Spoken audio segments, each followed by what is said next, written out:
Greetings to all Valparaiso Community Schools, families, and staff. I am Michael Berta, Interim Superintendent of Schools.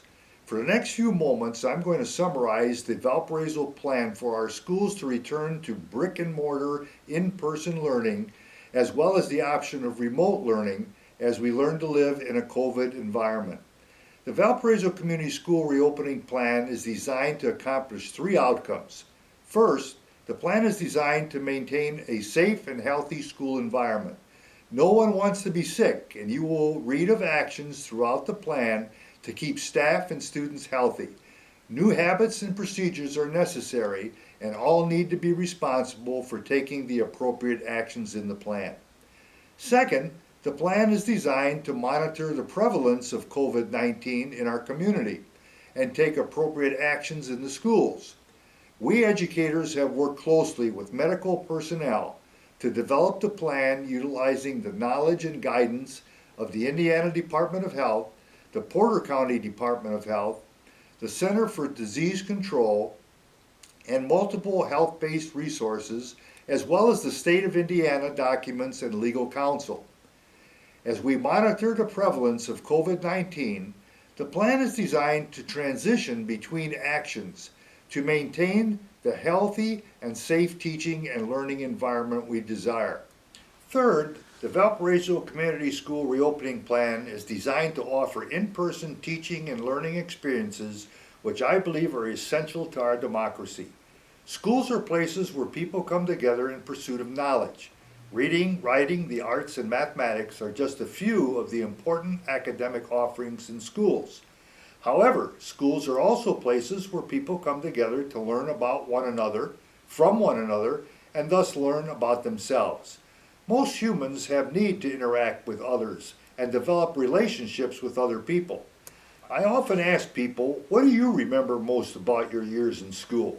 Without question, the majority respond with a description of a relationship with friends or a description of a special teacher and what that teacher did to impact the student.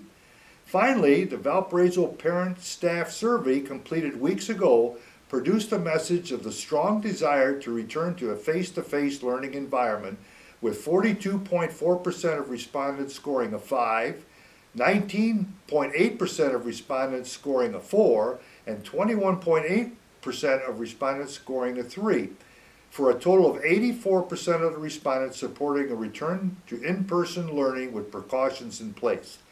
The plan also offers remote learning in place of the in-person learning experience for those who choose this option.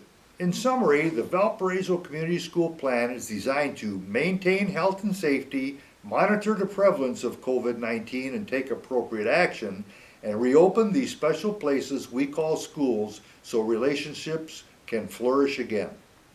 So now I would like to highlight just some of the main elements of the plan so you get a feel for what the plan is all about. First, there will be daily screening actions for parents and students. This is a must-do item. Daily screening by students and staff is essential to keeping our schools safe and healthy. If symptoms exist, please keep your child home. And if your child's not feeling well, or your child has a symptom, you must notify the school. You will read conditions in the plan as to when a student may return to school after one or more symptoms have been identified. Secondly, maintaining a safe and healthy school environment and monitoring the prevalence of COVID-19 in our community is very important. You will see a stoplight analogy in the plan. What do I mean by a stoplight analogy? There will be a green section, which means go, because there has been no incident or very little incident reported to impact the schools. There is a yellow section, which means caution, because we have a known possible incident that may impact the school. And then finally, red, which is stop, because we have a substantial level of incidence that's impacting the school. Each color level, the green, the yellow, and the red, has a specific action or actions described. These actions were developed to maintain a safe and healthy environment for students and all adults associated with the school, including the teachers and staff, especially those that may have some underlying health concerns. Examples of some of these actions that you'll find in the plan are hand washing and sanitizing practices, physical distancing practices, actions for playgrounds, facility cleaning, sharing of equipment, as well as sharing of materials. You will also see an action that references masks and face coverings. Masks and face coverings have received a lot of attention in the media.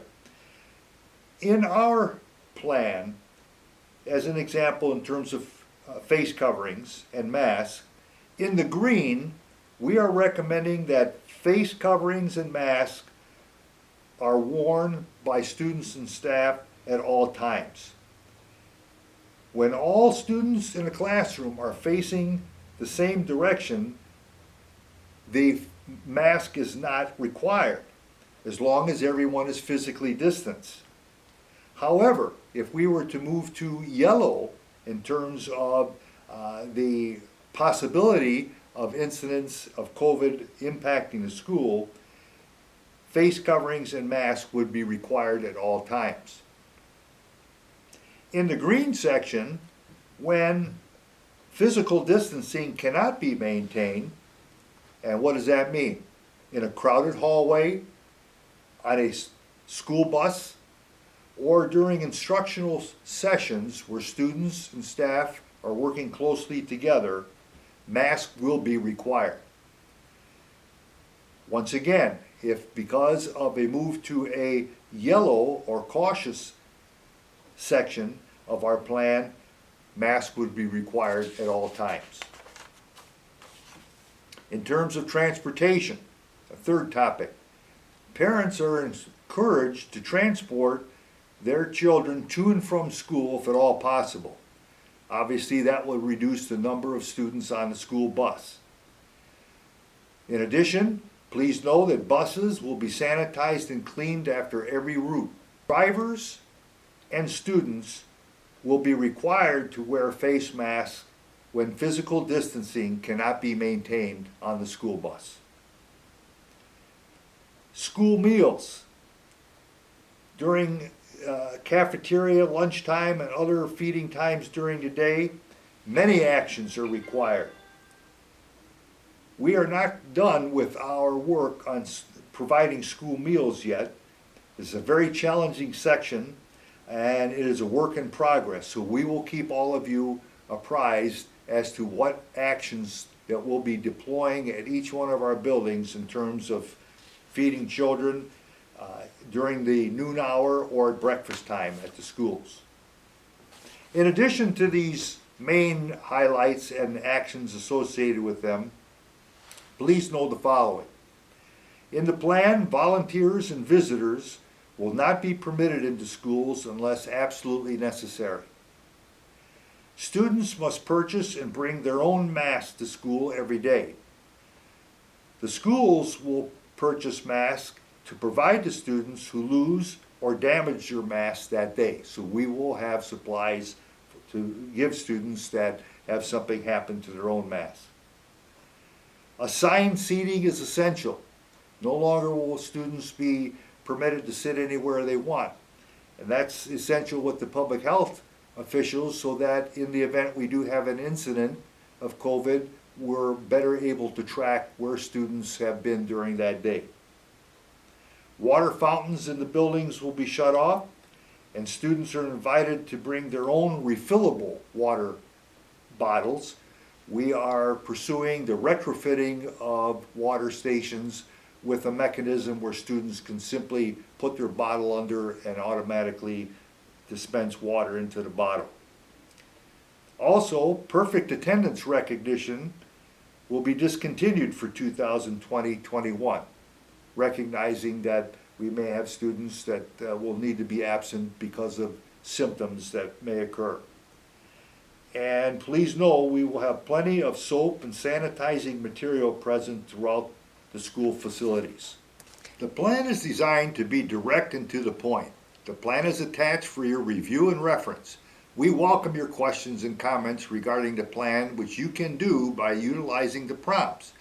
Questions and comments are requested to be submitted by noon on Thursday, July 9, so considerations can be made prior to presenting the plan to the school board on July 13. We welcome you to submit questions and comments after July 9 if you like. I thank you for your attention to this matter and sincerely hope this introduction has been helpful. Make it a great day.